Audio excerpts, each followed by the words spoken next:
કેમ છો મારા વ્હાલા મિત્રો? આજે આપણે વાત કરીશું બે ખાસ બહેનપણીઓની અને તેનો સાર સમજીએ. એક મસ્ત મજાનું ગામડું હતું.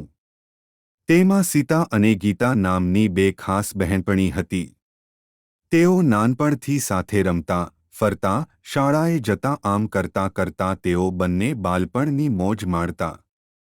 સમય જતાં બંનેની ઉંમર થતાં બંનેના અલગ અલગ શહેરમાં લગ્ન થઈ ગયા. અને હવે બંને બહેનપણીઓ પિયરમાં બાળકોના વેકેશનમાં કે કોઈ પ્રસંગ અર્થે મળતા. એમ કરતાં એક એવો સમય આવ્યો કે સીતાના પતિની નોકરી બીજા શહેરમાં બદલાતા તેઓ ત્યાં રહેવા ગયા. અને સંજોગોસાથ આ જ શહેરમાં ગીતા પણ રહેતી હતી. એક દિવસ બંનેને અચાનક નજીકના ભોળાનાથના મંદિરે મળવાનું થયું. પછી આપ સૌ જાણો જ છો, બહેનપણીઓ મળે એટલે જૂની વાતોનો અખૂટ ભંડાર ખુલે. આમ વાતો કરતાં કરતાં સીતા એ ગીતાને પૂછ્યું કે તારા દીકરા દીકરી શું કરે છે? ત્યારે ગીતા એ જવાબ આપતા કહ્યું કે બંનેના લગ્ન પણ થઈ ગયા છે. દીકરી તેના સાસરે છે અને દીકરો શહેરની એક પ્રાઇવેટ કંપનીમાં નોકરી કરે છે. અને દીકરાની વહુ ઘરનું બધું કામકાજ સંભાળે છે. ત્યારે સીતા બોલી કે બહુ સરસ, બંને દીકરા દીકરી સેટ થઈ ગયા. ત્યારે સીતા થોડા નરવંશ અવાજે કહ્યું, પણ મારો અને વહુનો સ્વભાવ ઓછો સેટ થાય છે. ત્યારે સીતા એ કહ્યું, કેમ આવું? ત્યારે ગીતા કહે કે તને તો ખબર જ હશે ને કે આજકાલની વહુને કંઈ કહેવાય જ નહીં.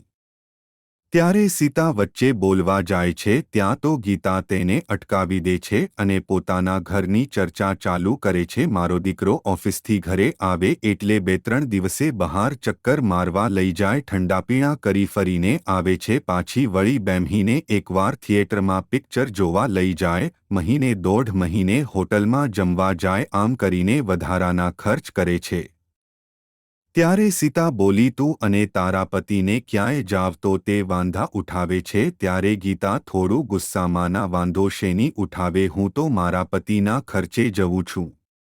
અને એ તો રાજી થાય અમને એકલા રહેવા મળે. એમ કરીને આ બધું સાંભળ્યા પછી સીતા કહે છે કે અને તારી દીકરી કેવું જીવન જીવે છે? ત્યારે ગીતા એકદમ ખુશ થઈને બોલવા લાગી, મારી દીકરીને જમાઈ તો ખૂબ પ્રેમ આપે છે, ઘરમાં કામવાળી આવે, દર રવિવારે હોટલમાં જમવા લઈ જાય, 15-20 દિવસે મોલમાં પિક્ચર જોવા જાય, 2-3 મહિને લાંબી ટૂરમાં ફરવા લઈ જાય, 2-3 દિવસે રોજ અલગ અલગ નાસ્તો ઘરે લાવે.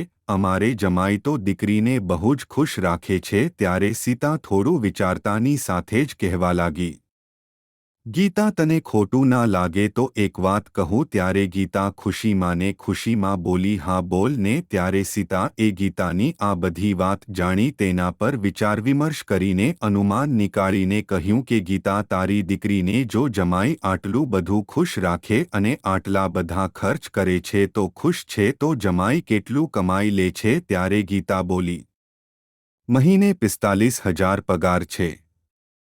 અને ત્યારે સીતા બોલી, તારા દીકરાનો પગાર કેટલો છે? તો કહે 60,000. સીતાએ કહ્યું, બરાબર, તો પહીજો દીકરી પાછળ તારા જમાઈ આટલો બધો ખર્ચો કરીને ખુશ રાખે તો તમે ખુશ થાઓ છો અને તારો દીકરો કોઈકવાર તેની પત્નીને ફરવા લઈ જાય તો તને લાગી આવે છે, આખા ઘરનું કામ જાતે કરે અને તને વહુ પર ઈર્ષા થાય છે. તમે દીકરીને સાસરિયામાં ખુશ જોવા માંગો છો પણ પોતાના દીકરાની વહુને નોકરાણીની જેમ જોવો છો. માટે આજથી આ બધી ઈર્ષા મૂકી દે અને વહુને પોતાની દીકરી સમજીને પ્રેમ આપ. વૃદ્ધાવસ્થામાં વહુ જ સાર સંભાળ લેશે, નહીંતર આજના જમાનામાં જોવો જ છો ઘણાના માતાપિતા વૃદ્ધાશ્રમમાં જોવા મળે છે. માટે વહુને ઘરની દીકરી સમજીને જ રાખવી જોઈએ. તેને પિયરમાંથી છોડીને આવેલ માતાપિતા હુંફ સાસરિયામાં સાસુ સસરા એ માતાપિતા બનીને પૂરી કરવી જોઈએ, નહીંતર તારા જેવી વિચારસરણીવાળી સાસુના લીધે ઘણા દીકરાના ઘર બરબાદ થઈ ગયા છે. માટે આજથી જ દીકરો અને વહુ જેમ રહે છે તેમ રહેવા દે અને તેમને નડતર રૂપ નહીં પણ તેમના જીવનના ઘડતર રૂપ બનો. આ વાત ચાલુ હતી ત્યાં થોડે દૂરથી બૂમ આવી, મમ્મી ચાલો, ગાડી આવી ગઈ છે. ત્યારે સીતાએ હા પડતા કહ્યું, આવું છું. ગીતા કહે, કોણ છે આ? સીતા બોલી, મારા દીકરાની વહુ છે. ચાલો આવજો, ફરીથી મળીશું. તેમ કહીને સીતા ઘરે જવા નીકળી ગઈ અને ગીતાને સીતાની વાત સાંભળી મનોમન ખૂબ દુઃખ લાગ્યું કે મેં અત્યાર સુધી મારા દીકરાની વહુને ખૂબ દુઃખ પહોંચાડ્યું છે. ત્યારે તે ભગવાન ભોળાનાથને પ્રાર્થના કરીને માફી માંગી કે આજ પછી દીકરાની વહુને દીકરી જેવું જ રાખીશ, કોઈ ભેદભાવ નહીં કરું. તેમ કહીને ઘરે જવા નીકળી. સાર, દીકરાને પ્રેમ કરો છો ને તેના કરતાં 10 ગણો દીકરીને કરજો, એનાથી 10 ગણો પુત્રવધૂને પ્રેમ કરજો, કેમ કે એ પણ કોઈના પિતાનું હૃદય છે.